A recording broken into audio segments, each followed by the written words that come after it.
Tales of the Empire, 6 very fun episodes, some better than others, but can you believe we had a show that had Grievous, Thrawn, and Darth Vader in it at the same time? I very much enjoyed the exploration of Morgan Elsbeth's backstory more than I thought I would, and the way they connected everything to her first appearance in The Mandalorian Season 2.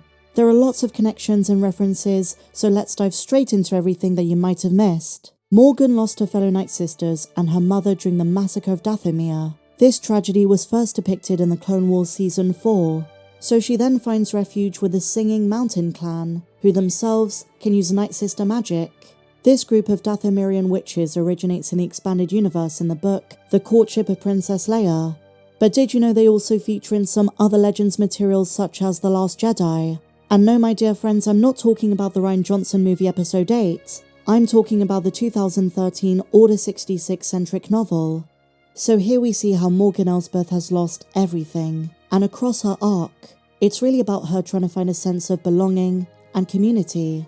When the Empire comes to power, she sees an opportunity, but little does she know, long after the Empire's fall, she won't live to see the repopulation of Dathomir, which takes place when Thrawn returns from Peridea. The repopulation thanks to the Grey Mothers and Nightsister magic. But first things first, during the Imperial reign, Thrawn sends Pellaeon to a meeting where Elsbeth is pitching her starship designs to the Empire, what she can offer them.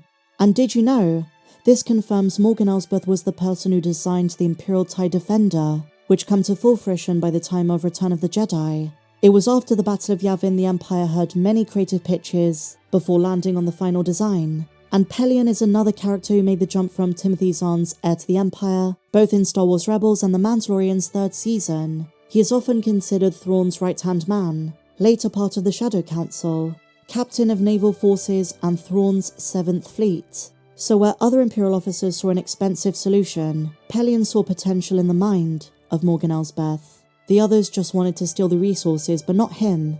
As we see in The Mandalorian Season 2, Morgan's base of operations was the city of Caladan on Corvus, but as magistrate, the people have turned on her, including Governor Wing, who you might remember from Mando Season 2 as well. They were promised the meeting with the Empire would go well, and there'd be work and opportunity. They sacrificed everything to work on Morgan Elsbeth's project, and years later, as we come to learn, she punished those same citizens with torture and servitude. Closed off from the rest of the galaxy, some of them didn't even know the Empire was gone. But Pellaeon and Thrawn visit her, but first they give her a test. Rukh, the Rukh the Assassin from Star Wars Rebels, fought with her. And did you notice the duel at the Bell Tower was a visual parallel to the fight between Ahsoka and the Corvus Guard, in the exact same location by the way. And Warwick Davis was back to voice Rukh, who again is from Legends. But the canon Rukh are much smaller and more athletic than those envisioned by Timothy Zahn. Earlier in the episode, Elsbeth told Pellaeon her reason for building all of what she's built is loyalty to the Empire, but both he and Thrawn knew this was just a lie. It was what she thought they wanted to hear, but it wasn't. Thrawn gets the real answer out of her, drive originating in revenge. But something you might have missed is how Thrawn, as he does in Rebels and other content, demonstrates interest in other cultures. He states history remembers the witches of Dathomir, and it's foreshadowing his fascination with them by time of Ahsoka Season 1. So let's fast forward to the age of the New Republic. Weeks before Mando, the world is visited by the government of a former Corvite turned New Republic senator, and she's there to offer to make Corvus a core world, on the condition Morgan Elsbeth gives up her tyrannical power. She obviously refuses and kills the visitors. But then there is a major reveal I think you may have missed. As the dying senator gives her final words to Governor Wing, she sends a distress signal, and we hear who's on the other end of the line before Morgan destroys it. Bo-Katan Kryze, who is actively involved with Ahsoka and Heir at this time.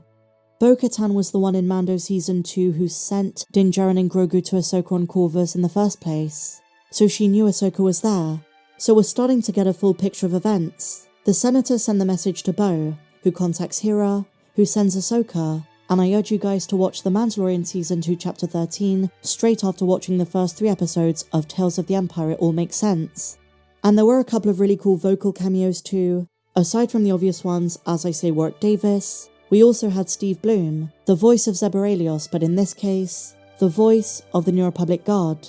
Also, veteran Lucasfilm voice actor Shelby Young, the voice of Nadura. And did you guys notice General Grievous was specifically terrifying in this? It got me thinking about various aspects of his life, ones which Disney never really addressed. And whenever I see him, I often think of some of the Legends comics and books, because in those, there are some wacky and crazy bits of information about the Kaleesh turned cyborg.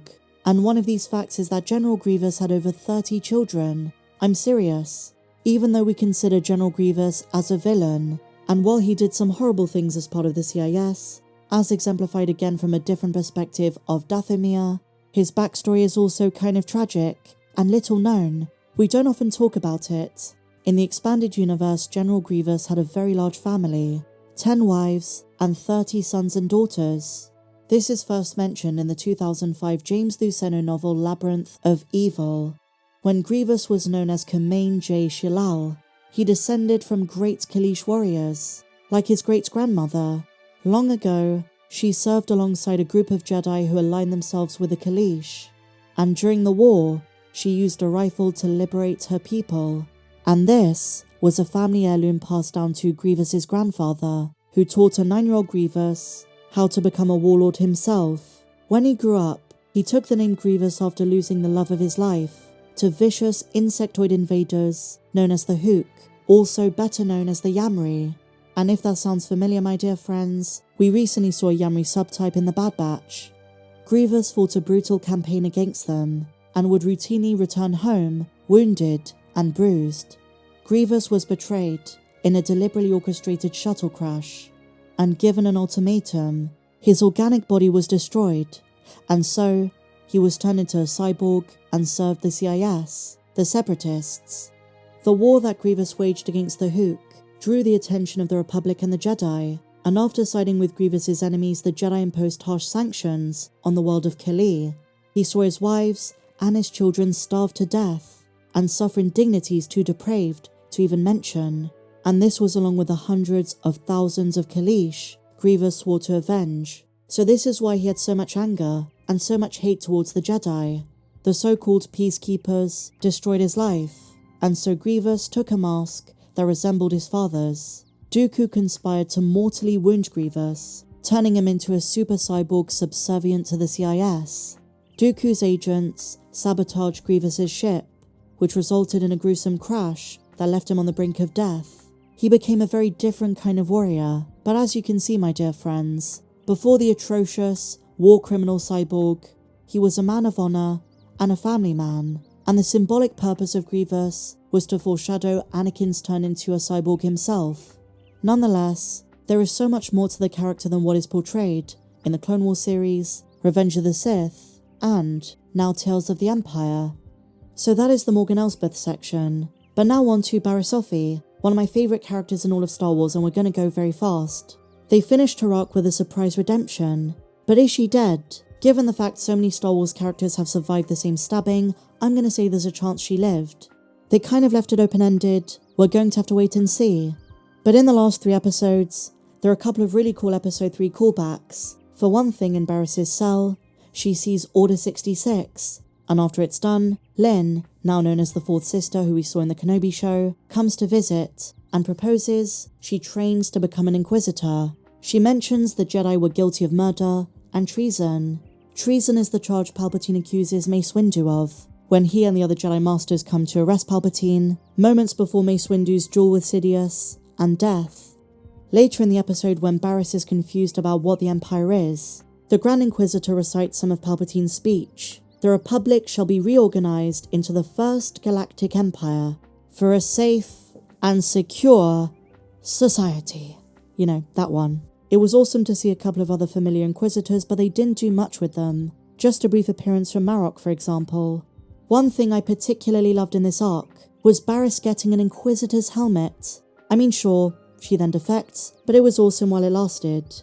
She is taken to Fortress Inquisitorious on the moon of Nur, and it's still rather primitive. Roaming the halls of the fortress, which was in its earlier stages, was really cool. We saw it in Fallen Order, and of course, Obi-Wan Kenobi.